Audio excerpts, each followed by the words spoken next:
Hello, everyone, and welcome to today's webinar, Get the Most Out of Your Apple Thinning Program, presented by Valent USA. I'm Robin Sitberg of Meister Media Worldwide, publisher of American Fruit Grower Magazine, and I'll be moderating the webinar today.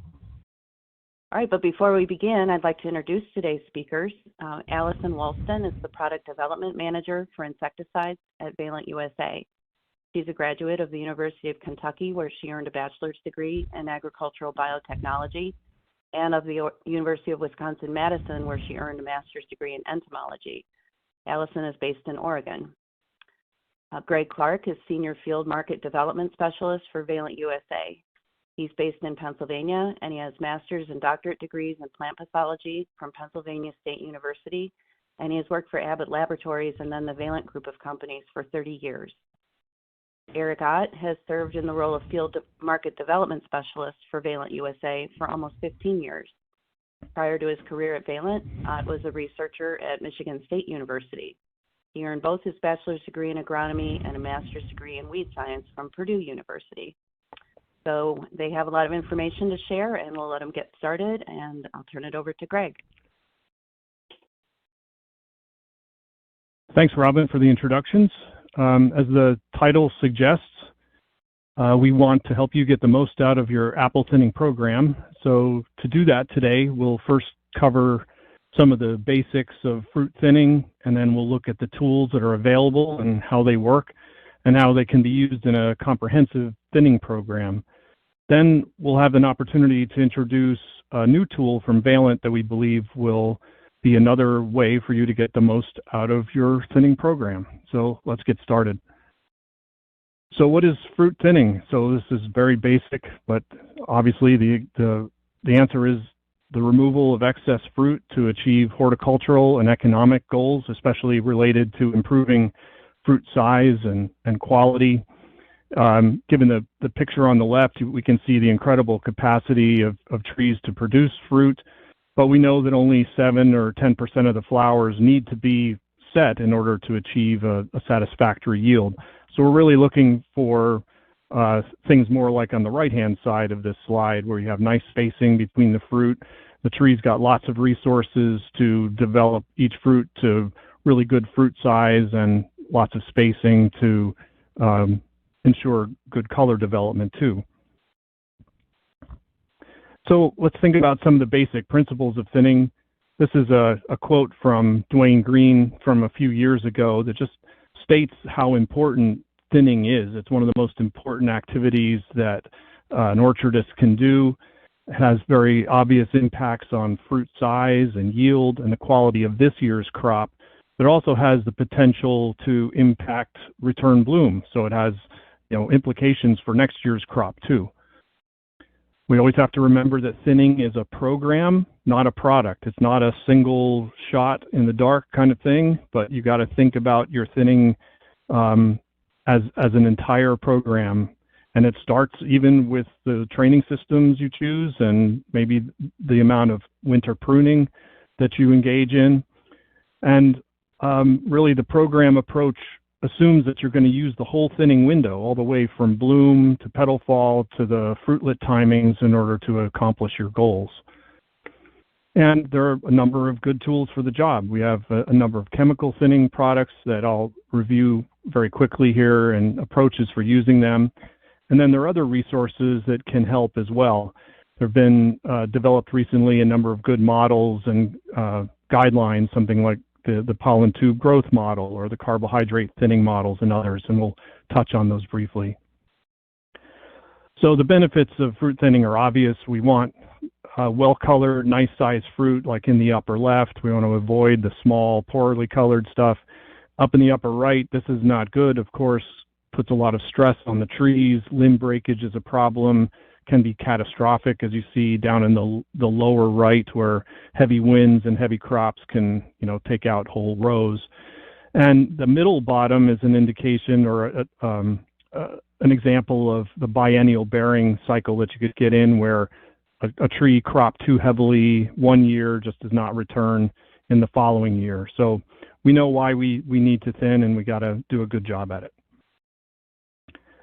This slide is sort of a big picture of the thinning window that I've been talking about from full bloom all the way to 20 millimeters, and then the practices or products that can be used at various times along that whole window from bloom to 20 millimeters. So hand thinning, obviously you could do at any time, but then you can see the active ingredients and some of the brand names associated with them there on the left.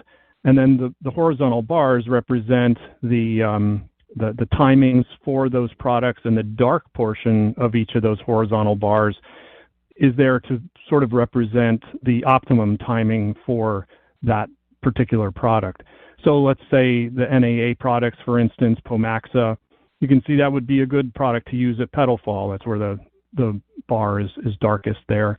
And then something like Maxell, a 6BA product, its optimum timing really is the 8 to 12 millimeter zone, where it's a good thinner, and it also improves fruit size because of its ability to stimulate cell division.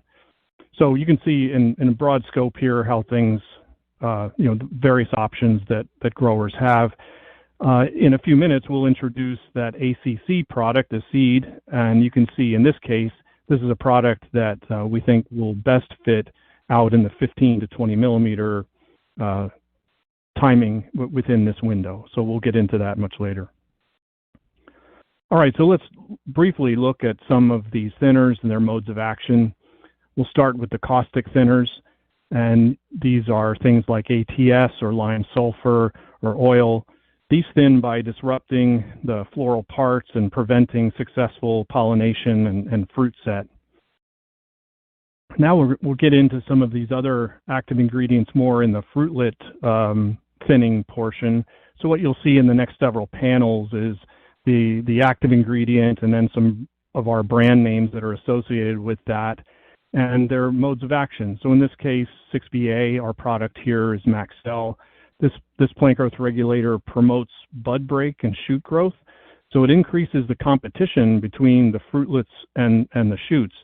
And you may be aware that that's how we think, in large measure, how the thinning process works. You're setting up a situation where you have limited supply and competing demand for the carbohydrates in the tree.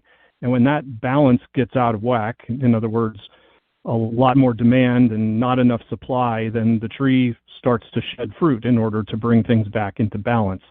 So that's what's happening with 6BA and a lot of these thinners. So you can see the basic mode of action, and then for all these coming, you'll see a temperature range, the sort of preferred temperature range for some of these materials. And as I mentioned, 6BA is unique in the sense that it promotes cell division, so it can help improving fruit size as well as thinning. All right, so next up are the auxins. So products like Pomaxa or Fruit Tone or NA, those are the NAA products. NAD is amide thin. So these plant growth regulators suppress leaf photosynthesis, and that's how they sort of accentuate that energy crisis or the supply and demand crisis resulting in fruit drop. And you can see there too the temperatures that are preferred and optimum for those two products or those active ingredients. And then finally on this slide, Carbaryl, which is an insecticide. There's still some mysteries about exactly how it's working, but it is very effective. And all of these can be used throughout that fruitlet thinning period. Some additional products to talk about. Metametron is a product coming along, not from Valent, but this is well known. If you've been watching other webinars or university presentations, this is a product that's under development. This is a photosynthesis inhibitor, so that would obviously increase the stress, the carbohydrate stress resulting in fruit drop. Then abscisic acid is another product. This is our Protone. This plant growth regulator shuts the stomates on plants, and so it sort of cuts off the carbon dioxide supply to the plant and reduces photosynthesis that way. So again, all relating or resulting in a carbohydrate stress resulting in fruit drop. And then finally, Ethifon is a plant growth regulator that, when applied, releases ethylene. And ethylene is a very powerful plant hormone that activates the abscission zone. It's a stress inducer. So all of these things result ultimately in thinning. So those are the products that we have available. So what do we do with them? How do we put them together? So over the last several years, the concept of precision crop load management has come about, largely through the work of folks like Terrence Robinson at Cornell, Phil Schwalier at Michigan State, and Duane Green at UMass. And the concept is that you start with some initial flower load, and then you have these windows for thinning activity, okay? You could apply thinners at bloom or petal fall, 10 millimeters or 16 millimeters. You're trying to get to some target fruit number that you know is appropriate for your training system and your goals. And then maybe there'll be a last hand thinning exercise just to touch things up a little bit. Over on the right is the typical thinning efficacy, and this was data generated, these estimates were generated by Phil Schwalier, who conducted a multi-year study and found that in general, when thinning at bloom, you can get 0 to 5% thinning done. At petal fall, 10 to 20% of your thinning done. 10 millimeters, as we all know, is really the sweet spot for thinning, and that's where you get the most responses generally. And then you're probably, fiddling with the last 5% with your hand thinning operation. So that's how this sort of precision crop load management concept, this is how you're thinking about it. Starting with a flower load, you've got multiple opportunities for thinning, and you're shooting for that target. So there's some tools to help you along the way in the form of various models. So there's a pollen tube growth rate model, which would be very important for timing bloom thinning applications. So you would want to look for that if you wanted to try that. Then the carbohydrate model is something that helps us understand that supply and demand relationship that's happening in the trees that is a function of the weather conditions, the light and temperature. And it tells you more or less if the conditions are very favorable or not so favorable for thinning activity. So it can be really helpful in timing sprays and understanding what, whether conditions are really conducive to thinning or not. And then finally, the fruit growth rate model is something that you can use along the way to see how close you're going to get to your target. In other words, this makes predictions about the previous steps that you've taken, whether you've done a blossom thinning step or, sprayed at 10 millimeters or whatever. This is a method that you can use to sort of keep track. And are you going to get close to your target or not? So the way this all fits together is you have that flow in the middle, like I said, starting with an initial flower load, then these opportunities for thinning timings, and basically you get started and you take advantage of every opportunity you have to thin. By the time you get to petal fall, you can now start to bring in that fruit set model and see where you are relative to your target fruit number. In the middle there, the 10 and 16 millimeter timings, you can be making reference to the carbohydrate model to help you make decisions about rates and timings and things like that. So this is how the whole precision crop load management thing sort of fits together. This is a very, very short introduction to this idea, and I encourage you to look for more resources and detail elsewhere. There have been whole conferences devoted to this topic. But we highlight it here as the latest thinking about how to get the most out of your thinning program. So that's why we're mentioning it. So as you get your whole plan together, there are also things you want to consider, sort of rules of thumb and guidelines, things to expect. So we want to think here about the environmental conditions and how they influence thinning efficacy. And some of these are obvious. Slow drying conditions followed by high temperatures will generally result in really good absorption of these plant growth regulators, and you'll have good plant responses. Cool temperatures, pretty much just the opposite. Fast drying conditions also will decrease plant response. really the underlined phrase here at the bottom is probably the most important thing to keep in mind is always apply whenever possible, apply before several days of warm weather. That's when things will be going in your favor generally. Probably the mistake to make would be to apply your thinners right before a cold front. Be much better to wait until that cold front is passed and you're in a few days of rising temperatures. That's really the optimum timing. We have found over the years that applying just on a strict basis of fruitlet diameter is not as important as this factor right here, applying it under the right conditions for thinning. Two really easy rules of thumb to remember are that cloudy days and warm nights especially and high temperatures for 3 to 5 days really negatively affect the carbohydrate production. You know, think about a warm night. You're burning carbohydrates on a warm night. Cloudy days, photosynthesis is limited. So that's when you get into a kind of energy crisis within the tree. Under those conditions, it's easier to thin.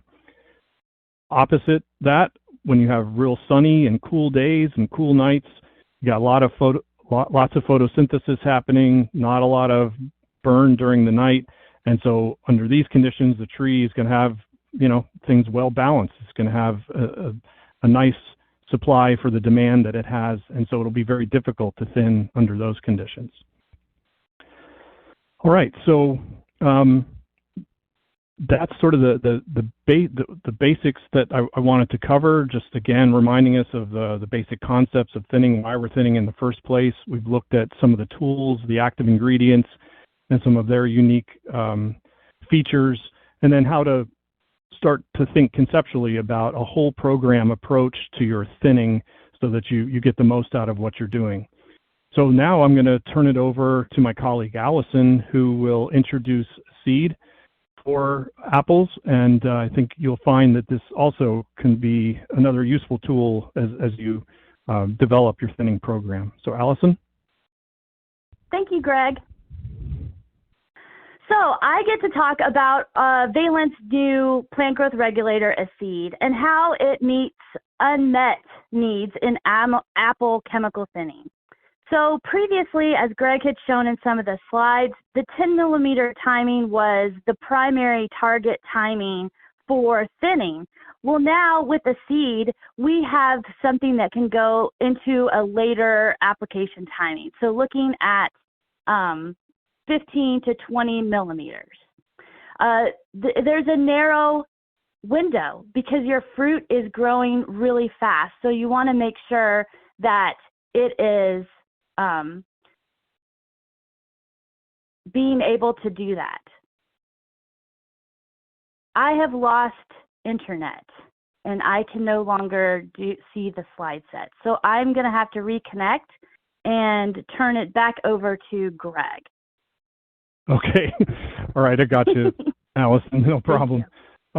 Yeah. So as you said, there really, no reliable late thinners in that late period, at least none that aren't kind of risky.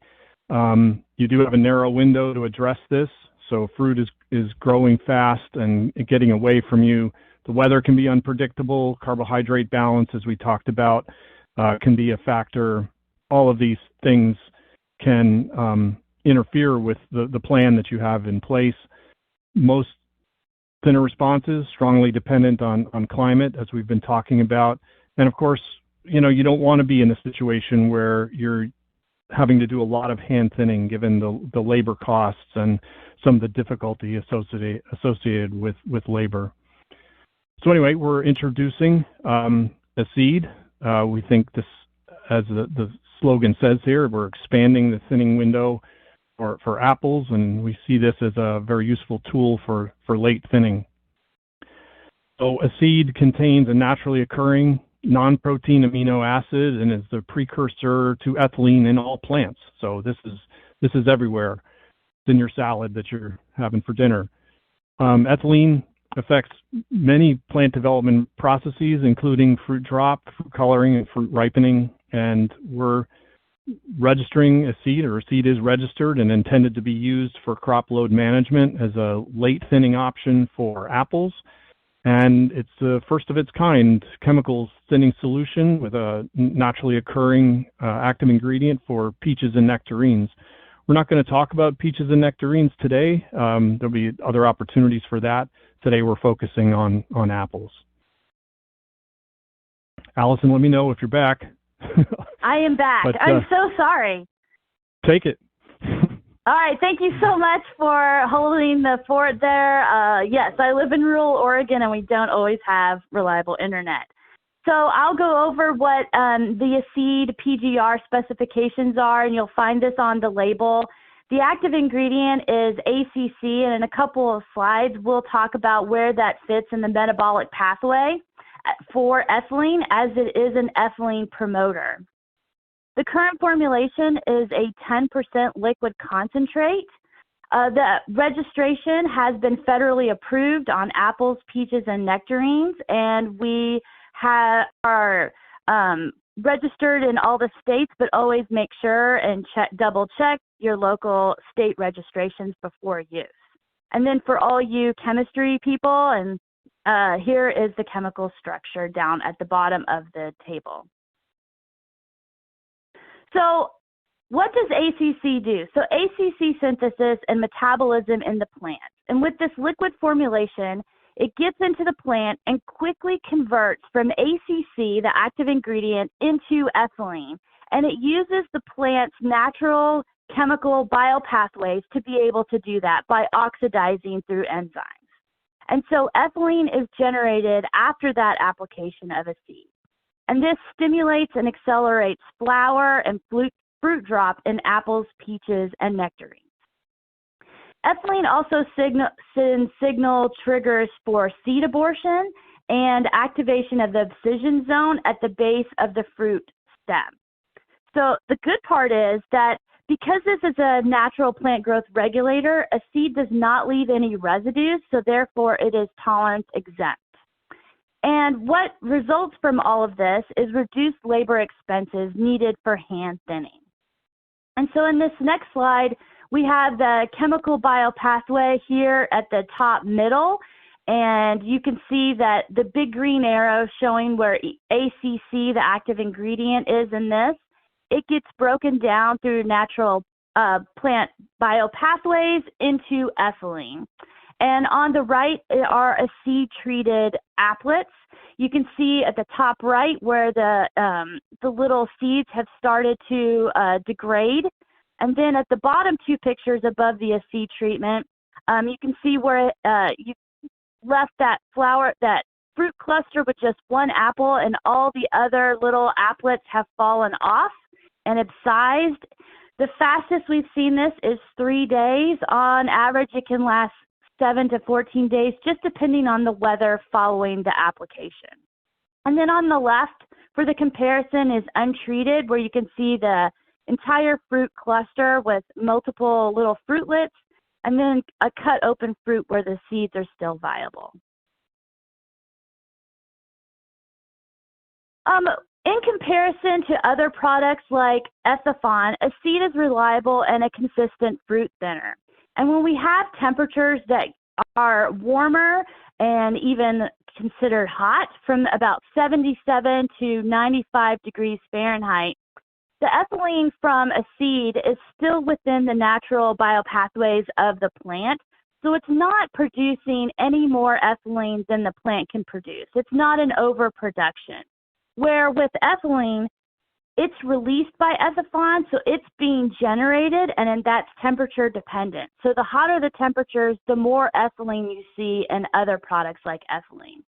So, and what that can do is cause, Ethifon can cause gummosis in stone fruits and things like that. But we have not, through studies, seen any gummosis observed in the seed treatments. So now I have the pleasure to introduce a special guest and one of our good colleagues, Pollyanna Franciscato. She's with our sister company, Valent Biosciences. She's a PGR specialist / guru, and she is going to talk about a seed as she has experience with developing it around the entire world. Polly? All right, thanks, Allison. Thanks so much. So let's take a look about Exceed PDR for apples. And you may be thinking, why apples? Don't growers have enough thinners or tools to help manage crop load? So Greg showed before that growers, they have available almost 10 different thinners with different mode of actions, but he also showed that their efficacy depend on a lot of factors. That includes the weather conditions and the timing or the stage of fruit development they are applied. So if you think just about apple chemical thinning, we do have amanides, and that was well described before. Those amanides needed to be addressed, especially at the late thinning. So in this photo here, in this slide, it's a very way to demonstrate that need. In this case, Exceed was applied at 18 millimeters fruit size on the right side there, about 200 ppm at the late thinning window, and it showed really great efficacy. So there isn't really a reliable thinner at this size window.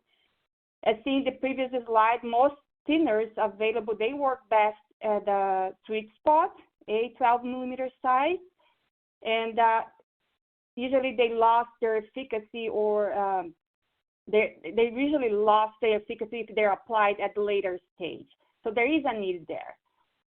Based on the efficacy data we have collected over the past, I would say, 10, 15 years, and based on the amanides that have been discovered over the years, let's see how Exceed could be positioning and the Exceed apple thinning program fits basically. So we have tested Exceed in different countries and different regions within the U.S. at different stages within the thinning window, basically from bloom to 25 millimeters fruit size. And according to our global experience, and this included the U.S. as well, Exceed does show to some extent efficacy to each of those stages: bloom, petal, fall, 12, 18, 15, 18 millimeters. However, the strongest effect, the strongest thinning activity we have seen is when Exceed is applied at 15, 20 millimeters fruit size. So which is the spot where we don't really have many options available, especially in those years where earlier thinning is difficult to achieve due to unfavorable weather conditions. For instance, years when growers cannot get their sprays on time because too much rain, and they miss the spot, or years when thinning is very difficult because there's a carbohydrate surplus, or they have great weather conditions for fruit growth, sunny days, cool nights, but that's not great for thinning, as we all know about that. Or years with frost events at the early stage, and where growers would want to wait to assess the damage, and by waiting they would miss the best timing for applications, and then that would lead to a late application. So when you think about all these, Exceed has a great fit in most difficult stage, in the most difficult stage of the thinning window, which is the 18, 15, 18, 20 millimeters fruit size. And it is anticipated to be an important crop load management tool for apple growers.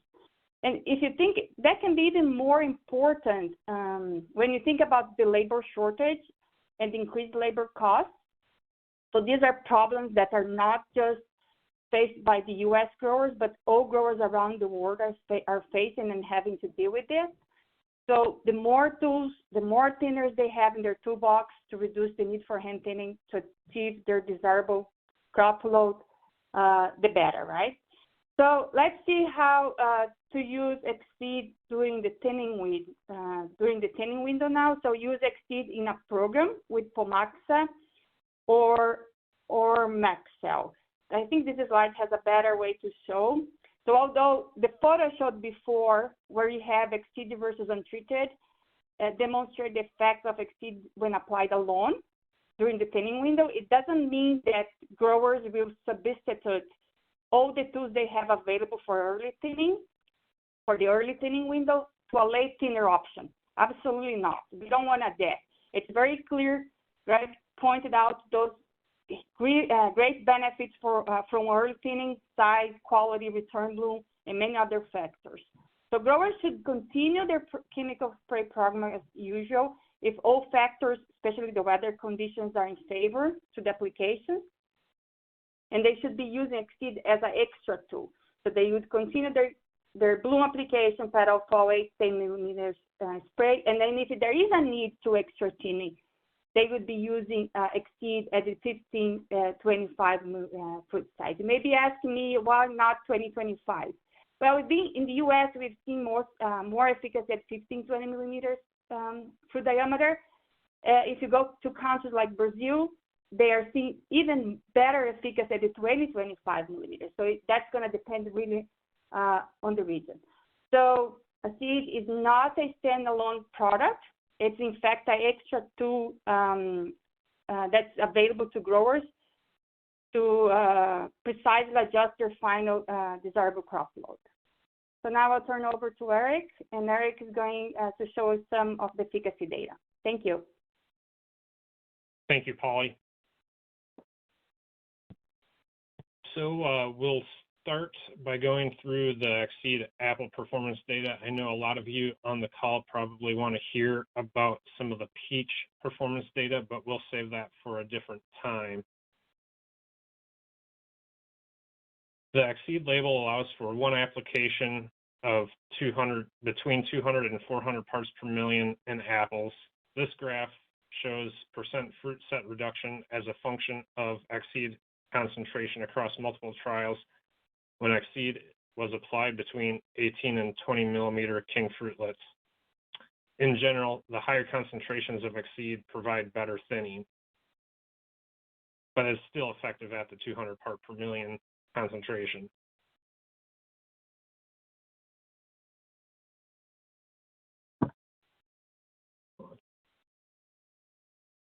In most cases, we recommend Exceed to be used in an overall fruit thinning program, as Polly mentioned, and as Greg mentioned earlier, there are several early season opportunities to thin, including that 8 to 12 millimeter king fruitlet sweet spot for chemical thinning. These data are showing how Exceed works in the thinning program of Maxell Plus 7 applied at that 8 to 10 millimeter king fruitlet size, followed by Exceed applied at 200 parts per million and 400 parts per million concentrations applied at the 18 to 20 millimeter king fruitlet size across multiple trials. Exceed between these concentrations, when preceded by an earlier thinning application, can provide significant thinning without significant risk for over-thinning. Like in a previous slide, Exceed applied at higher concentrations provide more aggressive thinning. We'll start out with the graph on the left. The graph on the left shows percent fruit set reduction with Exceed applied alone or in a chemical thinning program. With Exceed applied alone applications, we typically measure a 20 to 30% fruit set reduction. When Exceed is applied in a typical thinning program, we measure 60% or greater fruit set reduction, which leads to larger fruit at harvest, as you can see in the graph on the right. One thing I would like to call out before moving on is the use of Maxell Plus 7 versus Pomax Plus 7 applied at the 10 millimeter timing, followed by Exceed applied at 20 millimeters. As you can see on the left graph, we get about the same amount of thinning from both treatments, but we get significantly larger fruit with Maxell Plus 7 followed by Exceed treatment.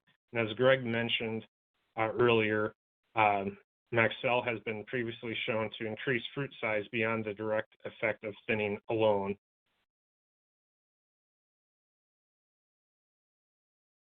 As I mentioned earlier, higher concentrations of Exceed typically lead to a greater thinning response. This slide focuses on the Exceed concentration as well as timing. When Exceed is used in a thinning program preceded by Pomax Plus 7, fruit set is reduced greater at the Exceed applied at 20 millimeter timing compared to the earlier 10 millimeter timing. And as a focal point for this graph, you can see that the Exceed applied at 400 parts per million at 10 millimeters is similar to the Exceed applied at 200 parts per million applied at the 20 millimeter timing. While the Exceed label does allow for a wide window of application from full bloom all the way to 25 millimeter king fruitlets, the 15 to 20 millimeter king fruitlet size tends to be the optimal application timing.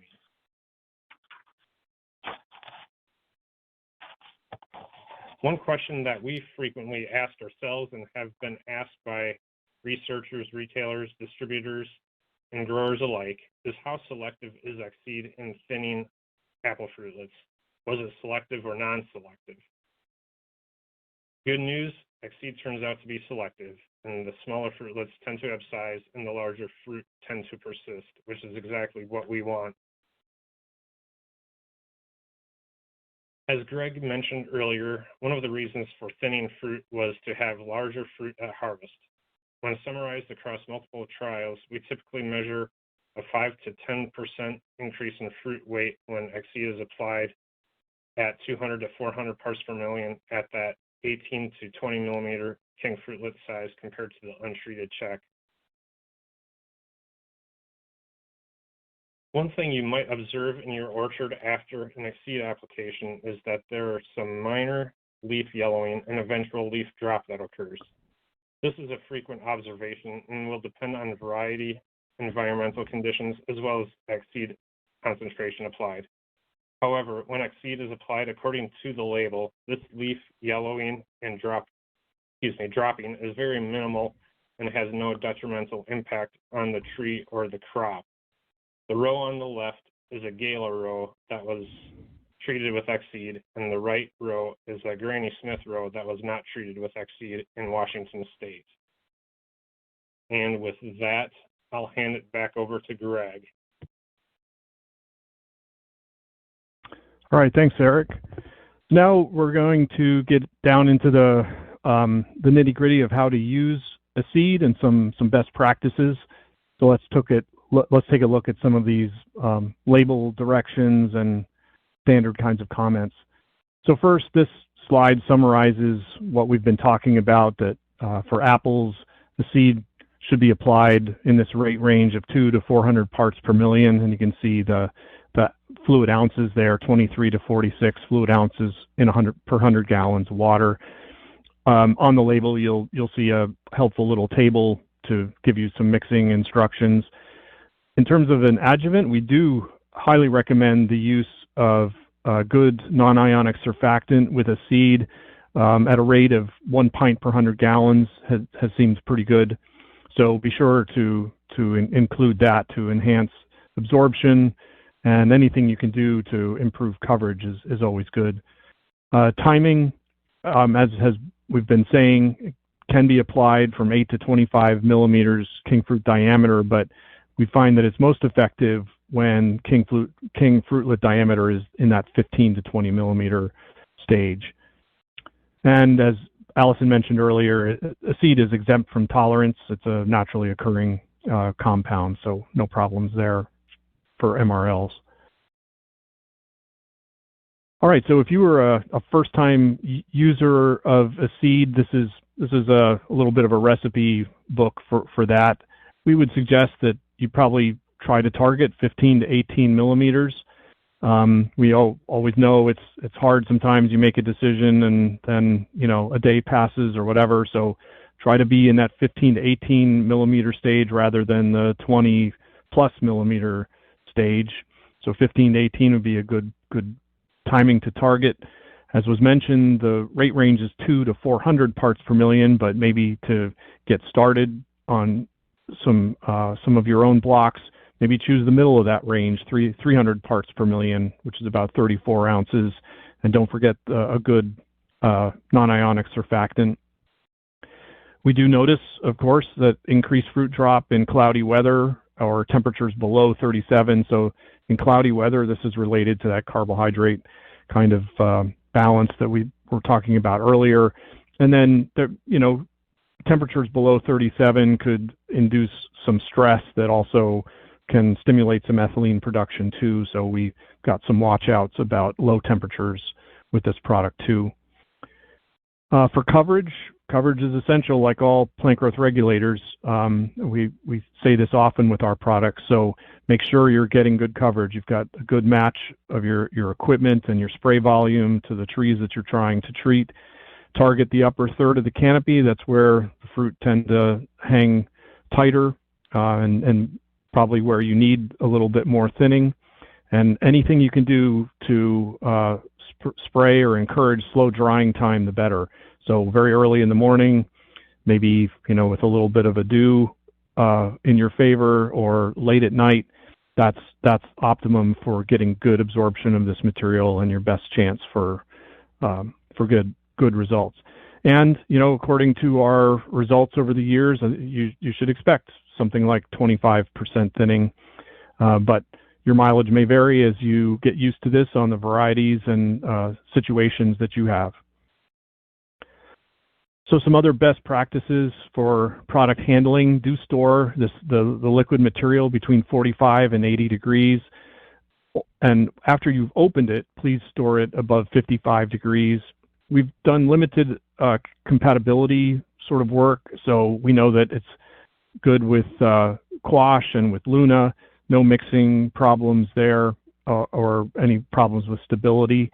We do know when you mix it with Kocide, there's a noticeable color change, but no other problems from a physical point of view.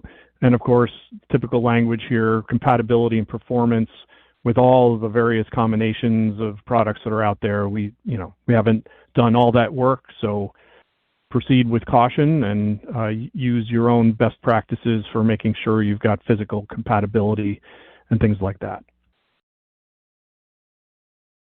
These are some typical watchouts. I'll just refer you to the label. Remember always to read and follow label directions. So these are some of your typical watchouts about performance being impacted by your variety and the weather before and after, tree vigor, etc. So be on the lookout for this in the label if you should choose to use a seed.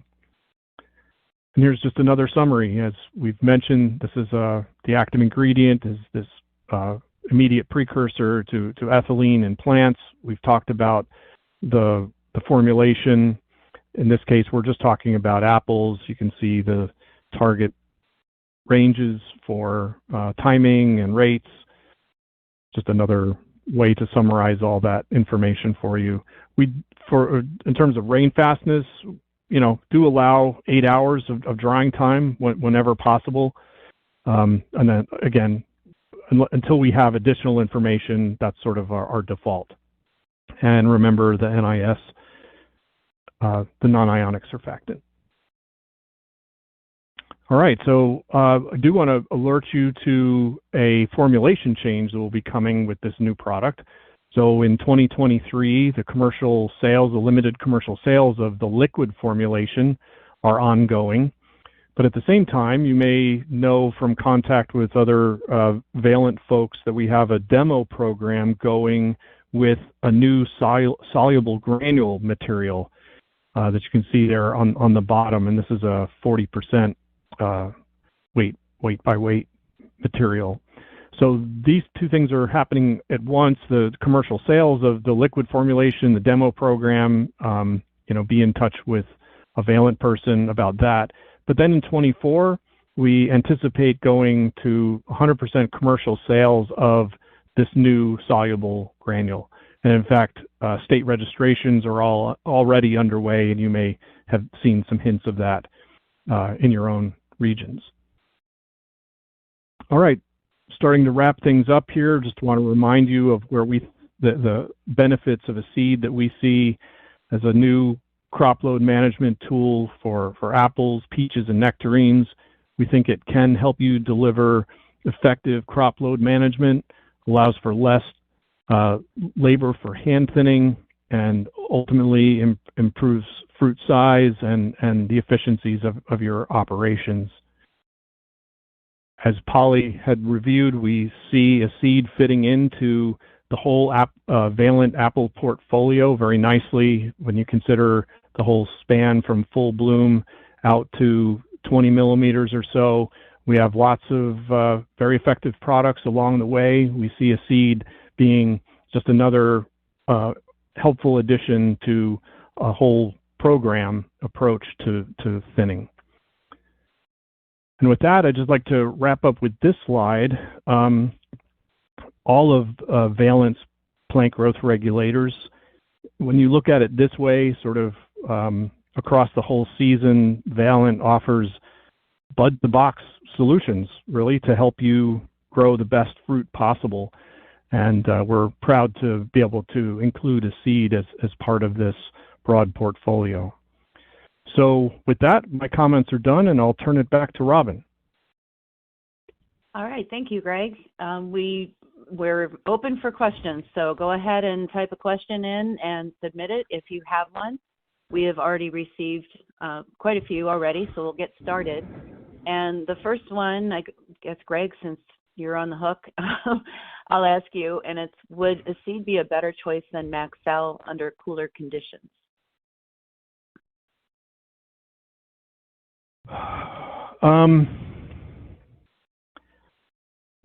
Maybe.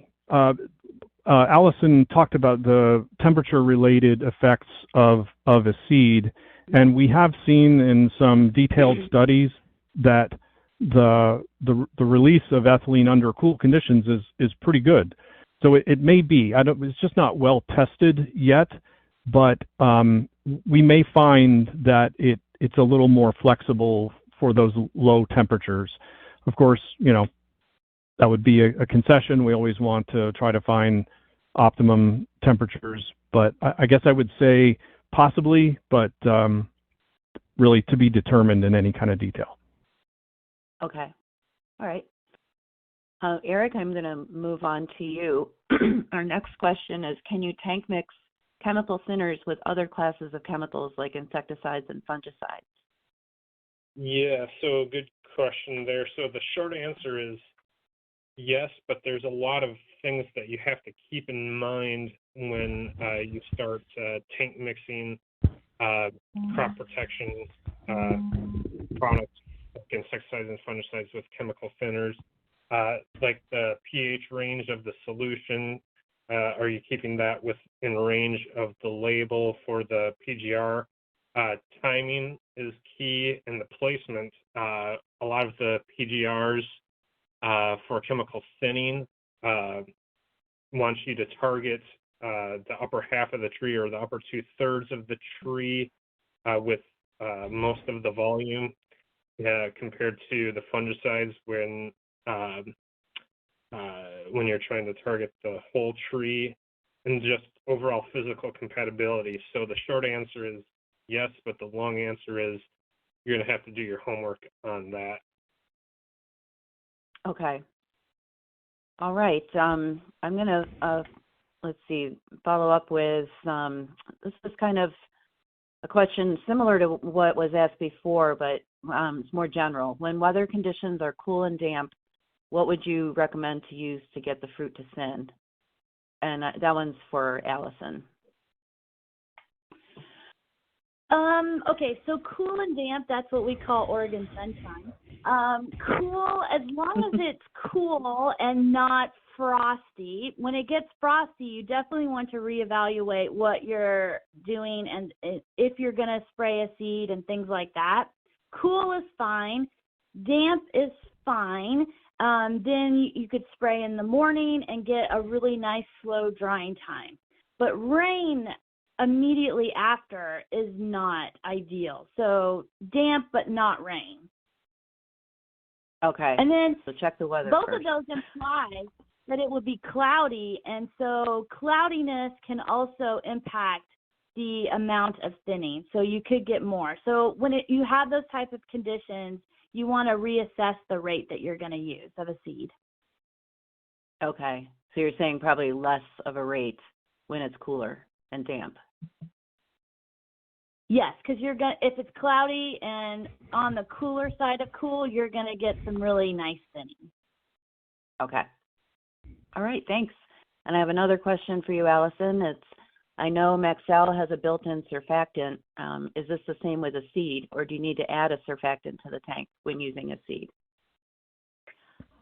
We like to add an NIS with a seed when it's alone. And then in combination with Maxell, we have done some studies with that, and we do not add the adjuvant with Maxell because of Maxell's surfactant. So in combination with Maxell, no need necessarily to add a surfactant.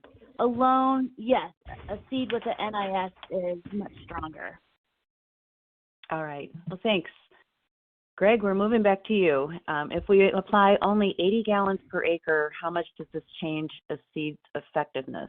And they're saying in a 400-gallon tank. Right. So this is a good question. The person's clearly wanting to match or is matching their spray volume to their tree size, and that's great. Yeah, as long as you're getting good coverage, I would say, watch the, the recommended rate per acre. So you'll have slightly higher parts per million because it's 80 gallons rather than 100 gallons. So, you'll have to see how that works for you, but I would not, that 80 gallons per acre is a nice healthy volume. I don't think you'll see, some huge difference in performance versus 100 gallons per acre. But, again, if you start at the middle of that range, the 300 parts per million or the 34 ounces per acre, that I think you'll be in good shape even at 80 gallons. Okay, great. Polly, we have a question for you. It's about if there are any differences on apple varieties with the use of its seed. Yes, we are seeing differences between varieties. As a general statement, I think we could say that the ACC follows similar pattern as Ethaphone. So varieties that are responsive to Ethaphone will also be responsive to ACC. So a good example would be the Golden Deletion, that's relatively sensitive to Ethaphone, as so to ACC. And we're hopefully in the next few years, 2 years, maybe we can have a list of varieties that are the most sensitive and the less sensitive ones. Okay. All right, good. Allison, we're back to you. Can a seed be tank mixed with Maxell if you miss the ideal thinning time due to poor weather conditions? Yes, it can be tank mixed with Maxell. We're still doing some research to find the nuances and best recommendations for that. The Maxell plus a seed is quite a lot hotter, and so you'll want to watch the rates of each of them. And it's an exciting combination that we're still working to develop to be able to make a good recommendation. Okay, thank you.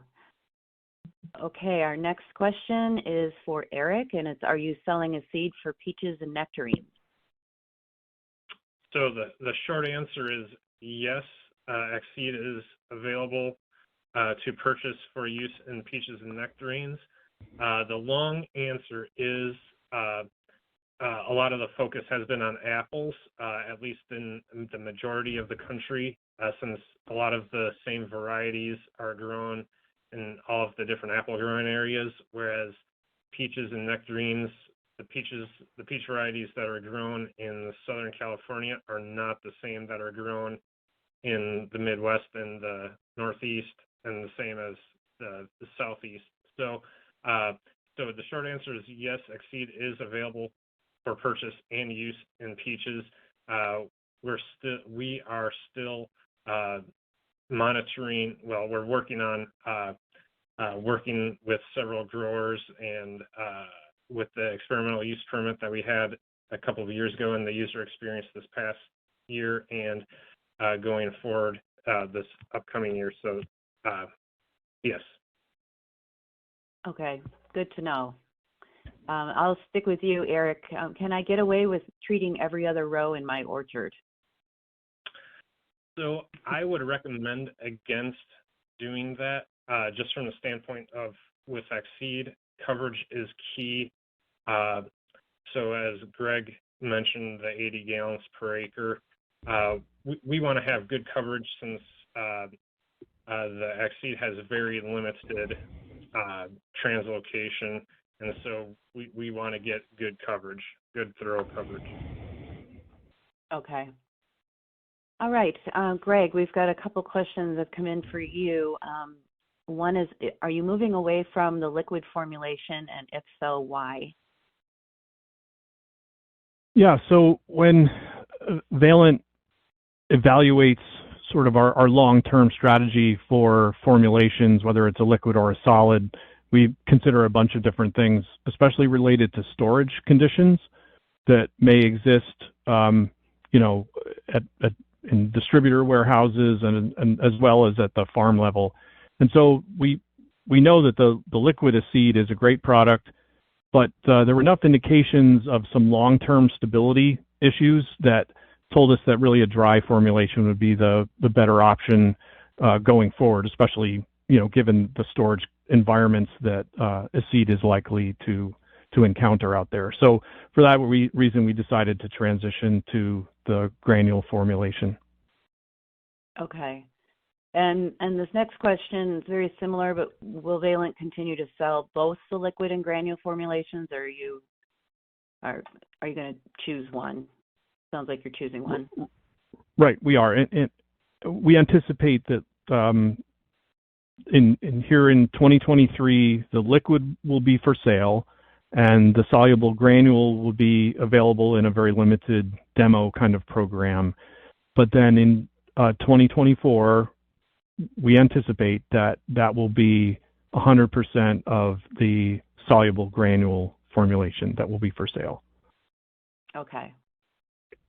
All right, we are almost through our questions here. I have another question. This is, what are other resources or organizations that you would recommend for additional information on PGRs and thinning?